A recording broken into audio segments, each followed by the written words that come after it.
तो चलिए अब एक्सरसाइज 10.3 के क्वेश्चन नंबर पहला को हल करते हैं। तो देखिए क्वेश्चन पहला क्या बोल रहा है। देखिए पहला क्वेश्चन ऐसे बोल रहा है जी कि find the angle between two vectors A vector and B vector with magnitude √3 and 2 respectively having A vector dot B vector equal √6। तो देखिए क्वेश्चन में बोल रहा है कि सदिश ए वेक्टर और बी वेक्टर के बीच कोण ज्ञात कीजिए और सदिश ए वेक्टर और बी वेक्टर का परिमाण क्रमशः। देखिए तो ए वेक्टर का परिमाण कितना देवल है जी √3 और बी वेक्टर का परिमाण देवल है 2 और फिर ए वेक्टर डॉट बी वेक्टर बराबर दिया हुआ है √6। तो इनके बीच जो कोण है थीटा वो ज्ञात करना कह रहा है। तो देखिए जी हम आप लोग के सूत्र पीछे लिखवा दिए हैं पीछे वाला वीडियो में। तो देखिए क्या लिखवाए थे। यदि आप चैप्टर 10 के कोई भी वीडियो देखना चाहते हैं तो नीचे डिस्क्रिप्शन में प्लेलिस्ट का लिंक दे दी है, आप वहां से जाकर चैप्टर 10 के कोई भी वीडियो देख सकते हैं। तो चलिए शुरू करते हैं जी। तो पीछे हम आप लोग के सूत्र लिखवा दिए हैं कि दो सदिश के बीच कोण कैसे निकालते हैं। तो चलिए इसे सूत्र लिखेंगे कि वी नो दैट, हम जानते हैं कि, क्या जानते हैं जी, इसे सूत्र लिखवाए थे कि cos थीटा बराबर A vector dot B vector by A vector का मैग्नीट्यूड बी वेक्टर का मैग्नीट्यूड। ये फार्मूला है एंगल निकालने का। तो मान बैठाइए सब। तो cos थीटा बराबर A vector dot B vector का मान देवल है जी कितना √6 है।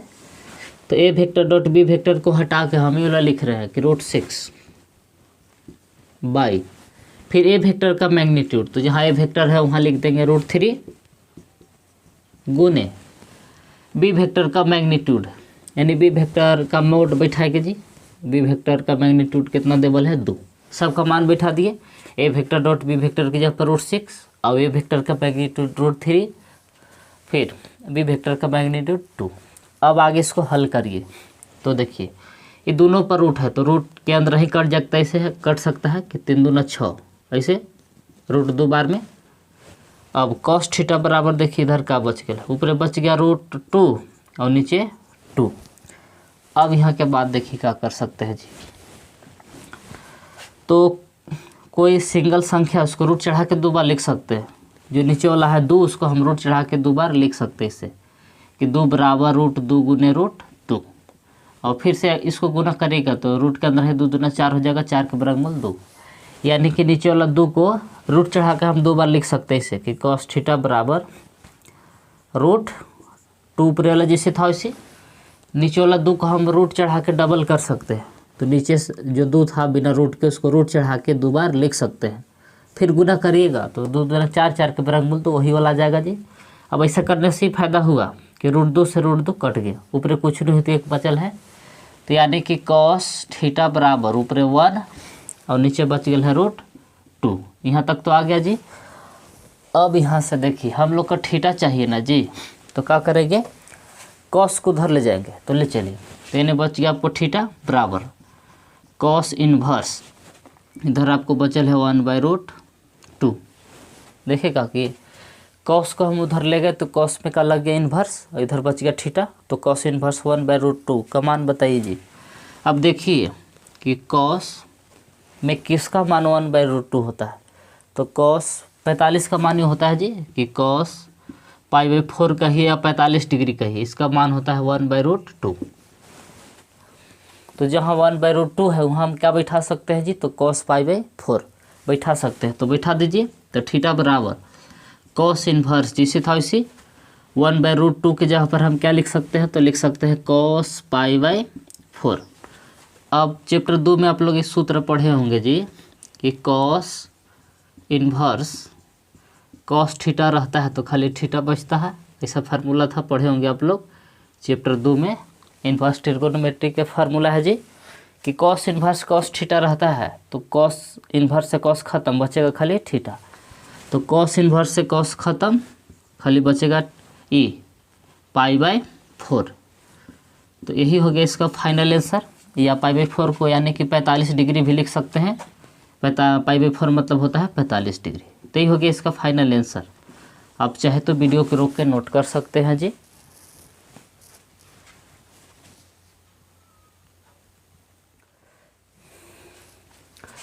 तो चलिए अब क्वेश्चन नंबर दूसरा को हल करते हैं। तो देखिए क्वेश्चन दूसरा क्या बोला है। तो दूसरा क्वेश्चन ऐसे है जी कि find the angle between the vectors I cap minus 2j cap plus 3k cap and 3i cap minus 2j cap plus k cap. मतलब दो गो वेक्टर दिया हुआ है और दोनों के बीच क्या करेला है जी, कौन ज्ञात करेला है। तो चलिए सबसे पहले क्या काम करेंगे, तो शुरू ला के ए वेक्टर बराबर मान लेंगे और इसको बी वेक्टर बराबर मान लेंगे। तो चलिए इसे करते हैं। तो लेट सबसे पहले मान लीजिए इसे कि ए वेक्टर बराबर I cap minus 2j cap plus 3k cap, और इसको मान लिए बी वेक्टर बराबर 3i cap minus 2j cap plus k cap.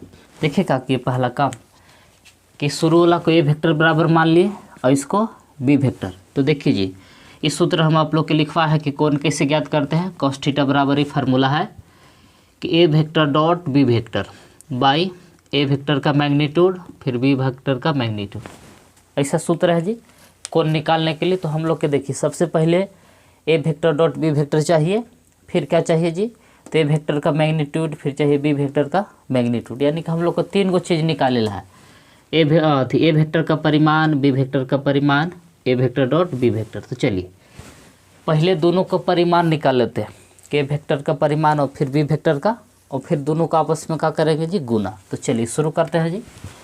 तो पहले ए वेक्टर का मैग्नीट्यूड निकालना है इसे। तो मैग्नीट्यूड का क्या फार्मूला है जी, तो आई के पीछे वाला क्या स्क्वायर, तो आई के पीछे कुछ नहीं तो एक है, एक का स्क्वायर, फिर जे के पीछे उसका स्क्वायर, तो जे के पीछे क्या है जी, तो -2 है, -2 का स्क्वायर, फिर के पीछे है उसका स्क्वायर करते हैं। तो के पीछे यह कौन चीज़ है, 3 है, तो 3 का स्क्वायर।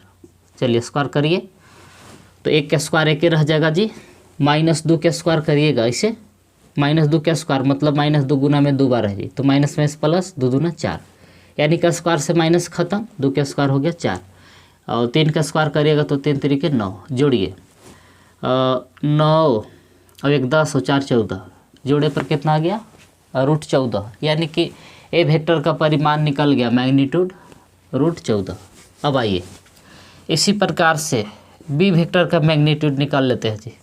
ऐसे आई के पीछे उसका स्क्वायर, तो आई के पीछे 3 है तो 3 का स्क्वायर प्लस, फिर जे के पीछे है उसका स्क्वायर, तो जे के पीछे है -2, तो -2 के होल स्क्वायर प्लस, के पीछे उसका स्क्वायर करेंगे तो के पीछे कुछ नहीं तो कहा जी 1 है, तो 1 के स्क्वायर, फिर चलिए आगे 3 का स्क्वायर 9, फिर -2 के स्क्वायर करिएगा तो प्लस हो जाएगा, 2 दूना 4, और 1 का स्क्वायर करिएगा तो 1 रह जाएगा जी, प्लस 1, जोड़िएगा तो उतना ही आ जाएगा √14। तो देखिए ए वेक्टर और बी वेक्टर का मैग्नीट्यूड निकाल दिए, दोनों का मैग्नीट्यूड कितना आ गया जी, तो √14। अब एक और चीज़ निकालेला है, कौन चीज़, तो ए वेक्टर डॉट बी वेक्टर। तो चलिए निकाल लेते हैं। तो ए वेक्टर डॉट बी वेक्टर, तो पहले ए वेक्टर का मान बैठाइए, तो जहाँ ए वेक्टर उसके जगह पर लिखेंगे I cap minus 2j cap plus 3k cap, ये वेक्टर का मान बैठा दिए, डॉट बी वेक्टर, तो बी वेक्टर के जगह पर ही लिखेंगे जी कि 3i cap minus 2j cap plus k cap. देखिए कैसे किए, A vector dot B vector, B vector का मान बैठा दिए। अब गुना हम आप लोग को सिखाए थे जी, क्या रूल है जी कि आई वाला अंक आई वाला के साथ गुना करता है जी। तो ये आई वाला के पीछे कुछ नहीं तो कहा 1 है, गुने ये आई वाला के पीछे कितना है 3। देखिए आई वाला अंक के साथ गुना करता है, प्लस जे वाला जे के साथ गुना करता है। तो देखिए इसमें जे के पीछे कौन सी है जी, तो -2 है, तो -2 गुने ये -2, देखिए कैसे गुना किए, जे वाला अंक के साथ गुना करता है, प्लस फिर के वाला अंक के वाला के साथ गुना करेगा। तो देखिए ये के पीछे है 3 और ये के पीछे है 1। देखिए आई वाला अंक आई वाला के साथ गुना कर दिया, जे वाला अंक जे वाला के साथ गुना किया, के वाला अंक के वाला के साथ पीछे गुना कर दिया। तो चलिए 1 गुने 3 तो 3, ये -2 और -2 माइनस प्लस हो जाएगा जी, +4, और ये 3 है ये है, तो जोड़िए 3 और 4 7, तो 7 3 हो जाएगा 10, यानी कि A vector dot B vector बराबर आ गया कितना 10। अब देखिए हम लोग के पास सब आ गया जी, ए वेक्टर डॉट बी वेक्टर भी निकाल लिए, 10 आयल है, ए वेक्टर का मैग्नीट्यूड और बी वेक्टर का मैग्नीट्यूड निकालिए लिए हैं, कितना आयल है √14। तो चलिए अब सूत्र पर बैठाते हैं डायरेक्ट। इसे यहाँ से लिखेंगे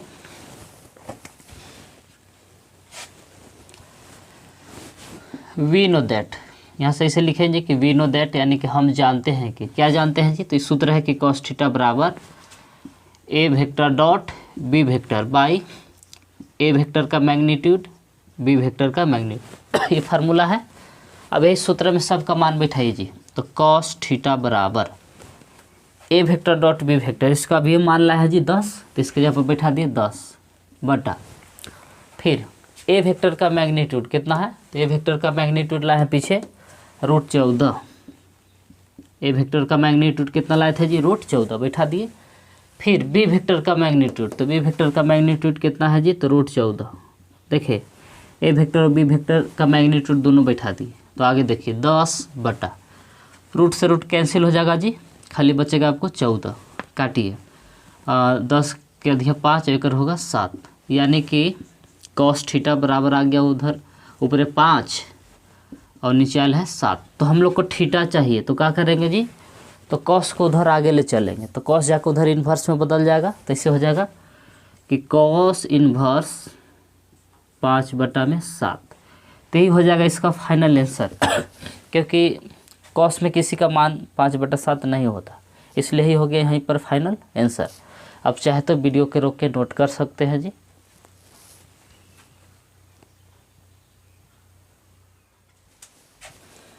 तो चलिए अब क्वेश्चन नंबर 3 को हल करते हैं जी। तो देखिए क्वेश्चन 3 क्या बोल रहा है।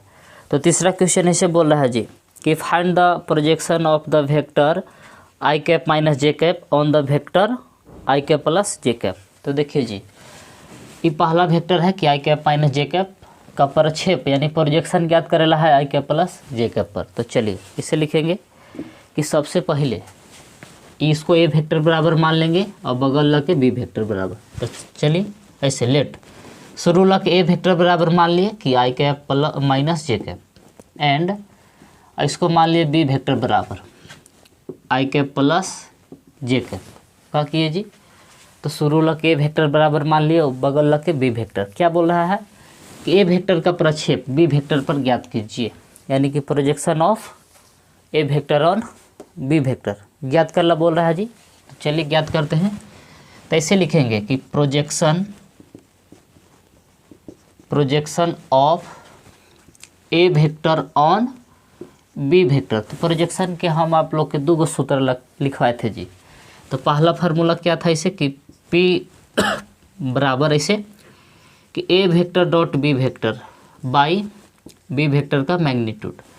तो जिस पर प्रक्षेप ज्ञात करना रहता है उसका मैग्नीट्यूड नीचे लिखते हैं कि ए ऑन बी, या ऐसे रहता कि बी वेक्टर ऑन ए, ऐसे रहता कि बी वेक्टर ऑन ए। तो फिर नीचे ए वेक्टर का मैग्नीट्यूड लिखते। ये दूसरा फार्मूला है, बोल रहा है कि A vector on B vector, तो जिसमें ऑन लगोल है उसका नीचे मैग्नीट्यूड लिखते हैं। ये फार्मूला है इसका। तो चलिए जी अब ए वेक्टर डॉट बी वेक्टर। तो देखिए ए वेक्टर का मान बैठाइए, ये वाला है कि I cap minus J cap dot B vector. तो बी वेक्टर का मान है आई कैप प्लस जे कैप। तो देखिए ए वेक्टर का मान बैठा दिए डॉट, बी वेक्टर का मान है जी बाई। अब यहाँ से देखिए कर लगा है जी, तो बी वेक्टर का मैग्नीट्यूड। तो मैग्नीट्यूड कैसे निकालेंगे जी बी वेक्टर का, तो ऐसे आई के पीछे उसका स्क्वायर, तो आई के पीछे 1 है तो 1 का स्क्वायर, फिर जे के पीछे कुछ नहीं तो कहा है 1 है तो 1 का स्क्वायर। ये क्या किए तो बी वेक्टर का मैग्नीट्यूड निकाल दिए। तो चलिए गुना करिए, आई वाला अंक आई वाला के साथ गुना करता है, तो ये आई वाला के पीछे कुछ नहीं तो 1 है तो 1, और फिर ये आई वाला के पीछे कुछ नहीं तो कहा जी 1 प्लस जे वाला अंक के साथ गुना करता है, तो जे के पीछे कुछ नहीं तो कहा 1 है -1, फिर ई जे वाला के पीछे कुछ नहीं तो कहा 1 बटा 1 का स्क्वायर करिएगा तो 1 रह जाएगा जी प्लस फिर 1 का स्क्वायर 1। अब इधर आइए ऊपर गुना करिए, 1 गुने 1 करिएगा तो 1, फिर प्लस माइनस माइनस हो जाएगा जी 1 गुने 1 बटा में 1 1 जोड़िएगा तो आ जाएगा आपका √2। अब ऊपर 1 में से घटाएगा तो 0 और बटा में क्या बचल है √2। अब 0 में √2 से भागा दीजिएगा तो क्या आ जाएगा आंसर जी 0। तो यही हो गया इसका फाइनल आंसर। अब चाहे तो वीडियो के रोक के नोट कर सकते हैं।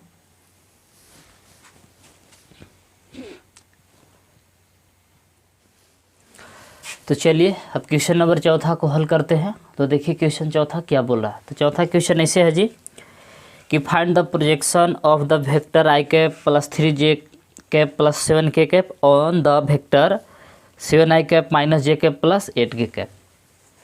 यानी इसे बोल रहा है कि सदिश, ये वाला सदिश का सदिश पर प्रक्षेप ज्ञात कीजिए। तो चलिए सबसे पहले हम शुरू वाला के ए वेक्टर बराबर मान लेते हैं कि लेट ए वेक्टर है शुरू वाला और बगल वाला कौन चीज़ है जी बी वेक्टर बराबर है। देखिए शुरू वाला के वेक्टर बराबर मान लिए और बगल वाला के बी वेक्टर। तो हिंदी में इसे बोल रहा है कि ए का बी वेक्टर पर प्रक्षेप ज्ञात कीजिए। इसी को इंग्लिश में बात किया जाए तो ए ऑन बी। तो यानी कि सूत्र क्या होगा इसका प्रक्षेप के जी ना होगा कि पी बराबर A vector dot B vector by B vector का मैग्नीट्यूड। जिस पर प्रक्षेप ज्ञात कर ले रहेगा उसका मैग्नीट्यूड नीचे लिखते हैं। यानी कि जेकरा में ऑन लगवल है उसका मैग्नीट्यूड नीचे लिखते हैं। तो यानी कि हम लोग को क्या क्या चाहिए जी, तो ए वेक्टर डॉट बी वेक्टर चाहिए और फिर बी वेक्टर का मैग्नीट्यूड, फिर अंत में ये दोनों निकाल के फिर इस सूत्र पर बैठा देंगे तो आंसर आ जाएगा। तो चलिए सबसे पहले क्या करते हैं तो ए वेक्टर डॉट बी वेक्टर ज्ञात करते हैं, फिर बी वेक्टर का मैग्नीट्यूड। तो चलिए उसी करते हैं जी। तो चलिए सबसे पहले बी वेक्टर का मैग्नीट्यूड निकाल लेते हैं इसे कि बी वेक्टर का मैग्नीट्यूड बराबर आई के पीछे है उसका स्क्वायर, तो आई के पीछे 7 है जी 7 का स्क्वायर, फिर जे के पीछे है उसका स्क्वायर, तो जे के पीछे कुछ नहीं तो -1 है तो -1 का स्क्वायर, फिर प्लस के पीछे उसका स्क्वायर करेंगे तो के पीछे कुछ नहीं तो क्या है जी 8 है तो 8 का स्क्वायर। तो चलिए 7 का स्क्वायर 7 7 49 -1 का स्क्वायर करेंगे तो हो जाएगा प्लस और 8 8 64।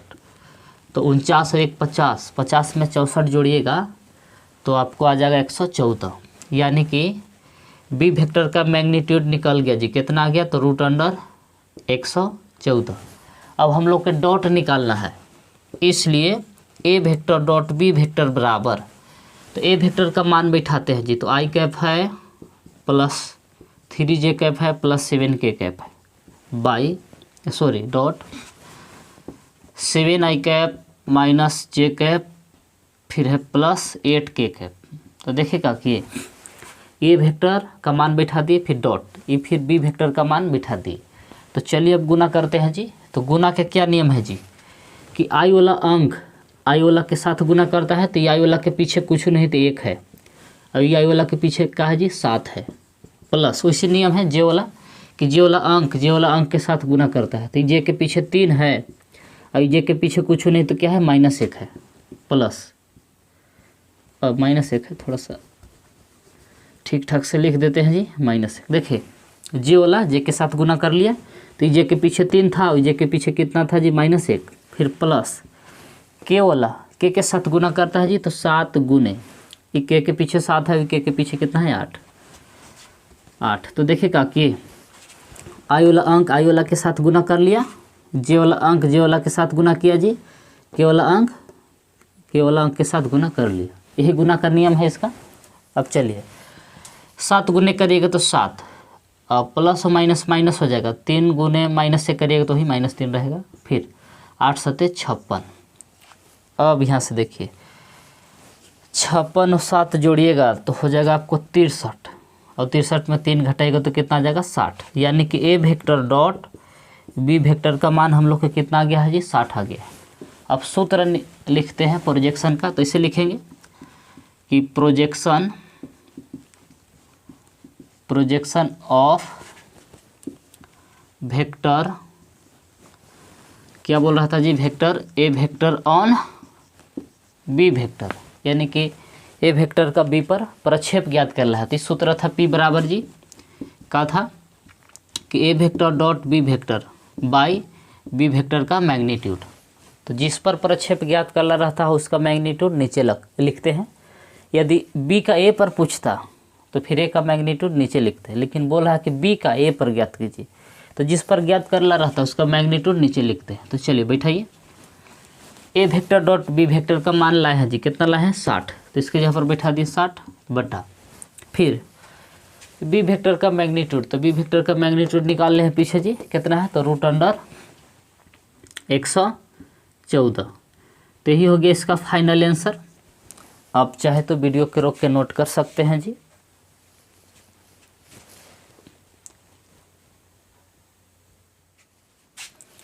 तो चलिए अब क्वेश्चन नंबर 5 को हल करते हैं। तो देखिए क्वेश्चन 5 क्या बोल रहा है। तो 5 क्वेश्चन इसे बोल रहा है जी कि सो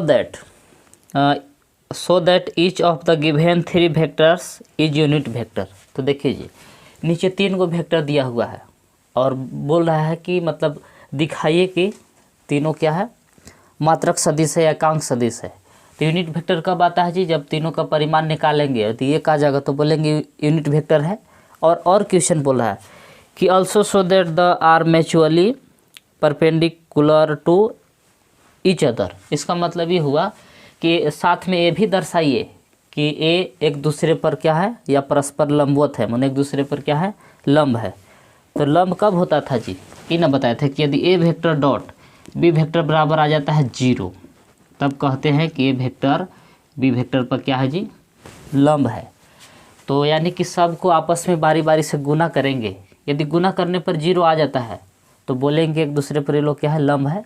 तो पहले ये भी दर्शाना है कि दिखाइए कि मतलब सब यूनिट वेक्टर है, यानी कि सबका परिमाण निकालेंगे तो कितना आएगा 1। तो चलिए सबसे पहले इसको मान लेते हैं ए वेक्टर, इसको मान लेते हैं बी वेक्टर, इसको सी वेक्टर, तब परिमाण ये लोग के निकाल के देखेंगे, तब फिर अंत में सबको गुना आपस में करेंगे और फिर लंब वाला भी दिखा देंगे स्थिति कि लंब है कि नहीं है।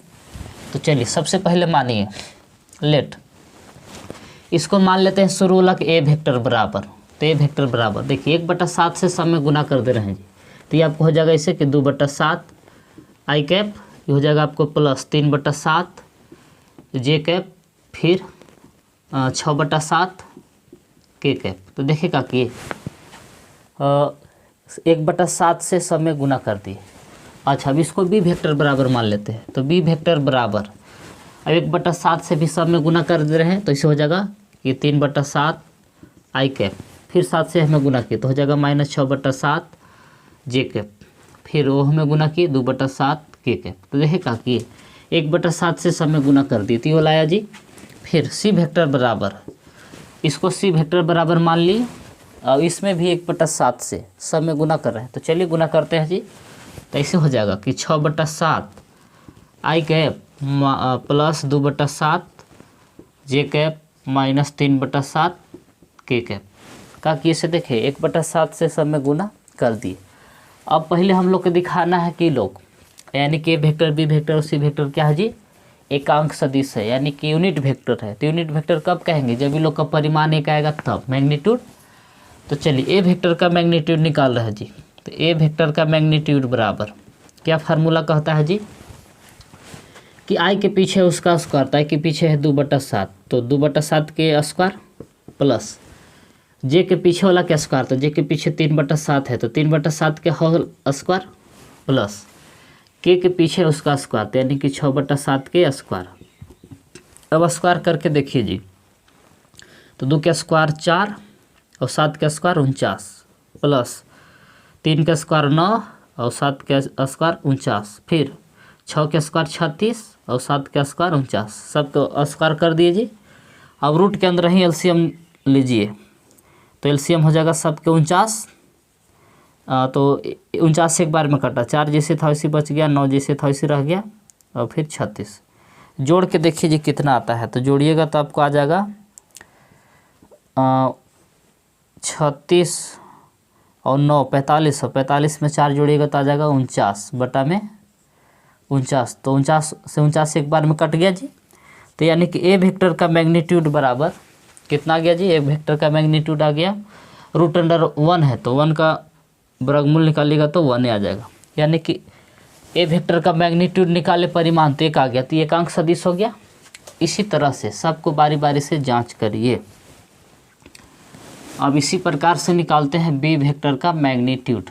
तो बी वेक्टर का मैग्नीट्यूड कैसे निकलेगा जी, तो चलिए करने हैं बी, हाँ बी ये है आई के पीछे वाला क्या स्क्वायर, तो आई के पीछे 3/7 है, ये 3/7 का स्क्वायर प्लस जे के पीछे है उसका स्क्वायर करेंगे, तो जे के पीछे है -6/7 का स्क्वायर प्लस फिर के पीछे है उसका स्क्वायर करेंगे, तो के पीछे है 2/7, इसका स्क्वायर कर दिए जी। अब स्क्वायर करके लिखिए तो क्या आएगा से देखिए कि √अंडर 3 का स्क्वायर 9, 7 का स्क्वायर 49 प्लस ये माइनस भी हो जाएगा, सॉरी माइनस भी स्क्वायर करने से प्लस हो जाएगा, तो यानी कि 6×6 = 36 प्लस 2 का स्क्वायर 4/49। एलसीएम लीजिए तो एलसीएम 49 हो जाएगा जी, √अंडर एलसीएम 49। अब भागा दीजिए, 49 से भागा दिए तो एक बार में कटा, तो 9 ऊपर वाला जैसे था वैसे रह गया। 49 से फिर भागा दिए 49 में तो एक बार में कटा, तो 36 जैसे था वैसे बच गया, फिर 4 जैसे था वैसे रह गया। जोड़िए तो 36 और 9 45, 45 और 4 49/49 है, ये है, तो एक बार में कट जाएगा इसे और √अंडर 1। तो बी वेक्टर का मैग्नीट्यूड भी कितना गया जी 1, ये भी यूनिट वेक्टर हो गया। अब इसी तरह से सी वेक्टर का मैग्नीट्यूड निकाल के देखिए कि क्या आता है। तो चलिए सी वेक्टर की ओर ध्यान दीजिए अब जी। तो आई के पीछे वाला क्या स्क्वायर था, आई के पीछे है आपको 6/7 क्या स्क्वायर प्लस जे के पीछे वाला क्या स्क्वायर, तो जे के पीछे है 2/7, उसका स्क्वायर कर दिए जी प्लस फिर के पीछे उसका स्क्वायर करेंगे, तो इसमें के पीछे है -3/7 यानी कि -3/7 के होल स्क्वायर। तो स्क्वायर कर के लिखिए क्या आता है। तो देखिए 6 का स्क्वायर करिएगा तो 36 यानी कि 36/49 आ गया जी प्लस 2 का स्क्वायर 4 और 7 का स्क्वायर करिएगा तो आएगा 49। अब माइनस स्क्वायर करिएगा तो माइनस खत्म हो जाएगा, प्लस हो जाएगा, तो ये आपको हो जाएगा 3 × 9/49। अब एलसीएम लीजिए, तो एलसीएम लीजिएगा तो आपको आएगा 49। अब 36 + 4 + 9 आएगा जी। अब एलसीएम लेने के बाद अब जोड़िएगा तो आएगा 49, 49/49 काटिए, एक बार में कटेगा, यानी कि √अंडर बच गया आपको 1। तो यानी कि सी वेक्टर का मैग्नीट्यूड भी निकाल दिए, तो कितना आ गया 1 है ना, या 1 का वर्गमूल 1 होगा जी। तो इससे क्या पता चला कि चूँकि ए वेक्टर का मैग्नीट्यूड बराबर निकाल दिए बी वेक्टर का मैग्नीट्यूड बराबर सी वेक्टर का मैग्नीट्यूड, सबका कितना है 1। तो डेफिनेशन लिखवाए थे कि वह सदिश जिसका परिमाण 1 हो उन्हें मात्रक सदिश या यूनिट वेक्टर कहते हैं। तो इसलिए लिखेंगे कि इसलिए A vector B vector and C vector are unit vector, यानी कि जो देखिए ए वेक्टर बी वेक्टर और सी वेक्टर क्या है जी मात्रक सदिश है, यानी कि यूनिट वेक्टर है, यानी तीनों सिद्ध हो गया कि यूनिट वेक्टर है। अब हम लोग को क्या सिद्ध करना है कि ये लोग के एंगल लंब है कि नहीं वो दिखाना है। तो चलिए वीडियो को रोक आप लोग इसके इतना नोट कीजिए, तब हम आगे और बता रहे हैं। तो चलिए अभी लोग क्या सिद्ध करते हैं कि यानी एक दूसरे पर क्या है जी लंब है, यानी कि परस्पर परपेंडिकुलर है एक दूसरे पर। तो कब आएगा, तो ऐसे करेंगे A vector dot B vector निकालेंगे और फिर B vector dot C vector निकालेंगे, फिर C vector dot A vector. यदि इसे गुना करने पर 0 आता है तो बोलेंगे कि ए वेक्टर बी पर लंब है, फिर बी वेक्टर सी वेक्टर पर लंब है, ऐसे कहेंगे। यानी कि हम लोग के पहले क्या निकालेला है जी, तो पहले A vector dot B vector निकालेंगे, फिर B vector dot C vector और फिर C vector dot A vector ज्ञात करेंगे। यदि गुना करने पर 0 आता है तो बोले कि लंब, मतलब तीनों परस्पर एक दूसरे पर क्या है जी लंबवत है। और यदि ऐसा नहीं आएगा तो फिर बोले कि नहीं है। तो चलिए पहले सिद्ध करते हैं। तो पहले क्या निकालते हैं ए वेक्टर डॉट बी वेक्टर। तो चलिए ए वेक्टर डॉट बी वेक्टर, मतलब पहले ए का मान लिखते हैं। तो ए का मान है 2/7 आई कैप, 3/7 जे कैप, फिर 6/7 के कैप। ये वेक्टर का मान बैठा दिए जी डॉट बी वेक्टर। तो बी वेक्टर का मान यही है कि 3/7 आई कैप माइनस 6/7 जे कैप, फिर 2/7 के कैप। तो देखेगा कि A vector dot B vector का मान बैठा दिए। अब गुना करिए जी। गुना के नियम क्या बताया है जी कि आई वाला अंक आई वाला के साथ गुना करता है। तो देखिए 2/7 गुने क्या कर रहा है जी 3/7। तो डायरेक्ट गुना करके लिख देते हैं जी ऐसे कि 3 दूना 6 और नीचे 7 सते 49। अब जे वाला अंक जे वाला के साथ गुना करेगा तो प्लस माइनस माइनस हो जाएगा जी 76 18 बटा 7 सते 49 हो जाएगा। तो देखिए जे वाला अंक जे वाला के साथ गुना किया, अब के वाला के साथ गुना करेगा। तो चलिए के वाला देखिए तो कहा है 6/7 है 2/7 है, तो 6 दूना 12 हो जाएगा जी 12 और 7 सते 49। अब ये लोग कैल्शियम लीजिएगा तो जोड़िए, तो एलसीएम होगा 49 जी। अब तो 49 कटेगा तो 6 माइनस 18 प्लस 12 जिससे था वैसे रह जाएगा ऊपरे। अब जोड़ के देखिए कितना आता है। तो 12 6 18, अब 18 में से 18 घटेगा तो 0। अब 0 में 49 से भागा दीजिएगा तो क्या हो जाएगा जी 0 हो जा रहा है, यानी कि A vector dot B vector बराबर का आ गया 0। तो इससे क्या स्पष्ट हुआ जी कि 0 आ गया, तो इसका मतलब हुआ कि ए वेक्टर बी वेक्टर पर क्या है लंब है। अब इसी तरह से बी और सी को गुना करके देखते हैं। तो B vector dot C vector, तो बी वेक्टर का मान बैठाइए।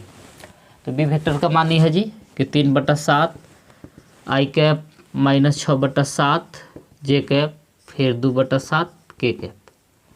ये बी वेक्टर का मान बैठा दिए डॉट सी वेक्टर, तो सी वेक्टर का मान वो है कि 6/7 आई कैप प्लस 2/7 जे कैप माइनस 3/7 के कैप। तो देखिए गुना करके तो आई वाला आई के साथ गुना करेगा जी, तो 76 18 बटा 7 सते 49। अब जे वाला अंक जे वाला के साथ गुना करेगा तो 6 दूना 12 माइनस में माइनस 12 बटा फिर 7 सते 49। अब फिर के वाला अंक के वाला के साथ गुना करेगा तो देखिए माइनस 3 दूना 6 7 सते 49, तो माइनस 6 और 7 सते 49। तो हनियो कैल्शियम लीजिए तो एलसीएम होगा 49।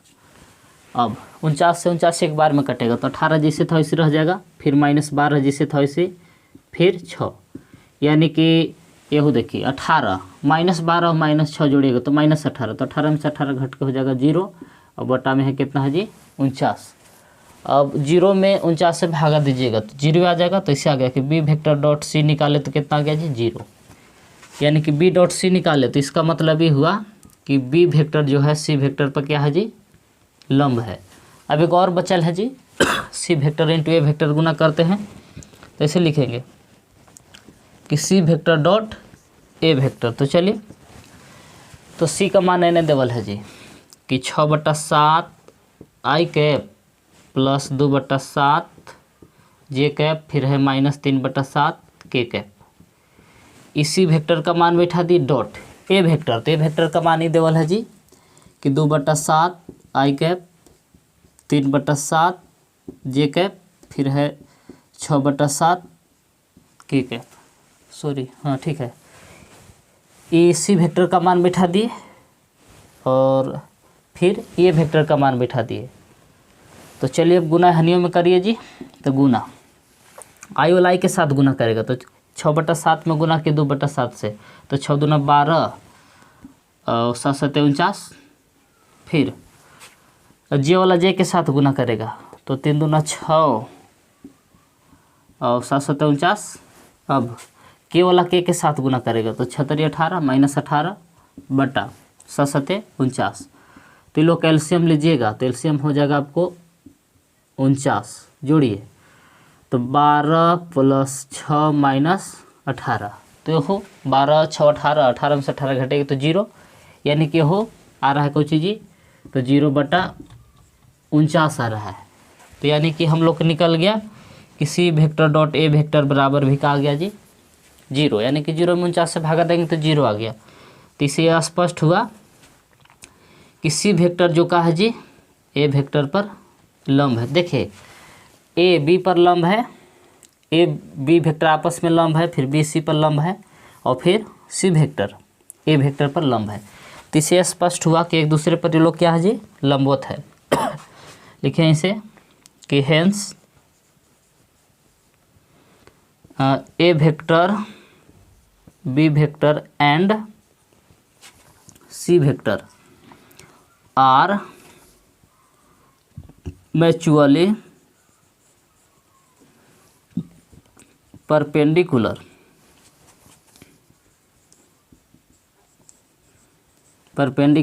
टू